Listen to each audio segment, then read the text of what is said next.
Destino el Ministerio de Defensa. Y nada de malgastar el premio, José Manuel Lucia coge el tren cargado con su uniforme militar. Sí, le pongo con la ministra. ¿Cómo dice?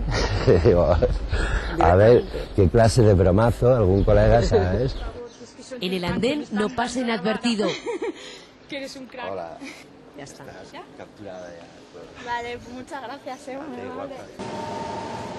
Y dentro del vagón, entre miradas curiosas, los que se lanzan a felicitarle. Se ha llevado demasiado, ¿eh? Lo que pasa es que lleva mucho luego haciendo. Adiós. Gracias, hombre, Dios te bendiga. Muchas gracias. ¡Enhorabuena! Llegamos, Es que está de casi vacaciones. más Ya nervioso era que hora. el programa. Es algo así protocolario, ¿no? De buen rollito y eso. Venía a ver a la ministra. Y ahí le tenemos a Lucia reglamentariamente vestido con medio ministerio pendiente de él. Y la ministra, encantada. Lo hemos vivido con mucho orgullo, te hemos seguido todos. El ministerio desapareció a todo el mundo a la hora del pasapalabra.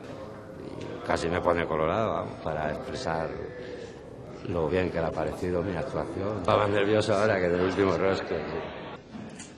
Todo un detalle que no va a olvidar nunca. Muchas gracias. Hasta luego.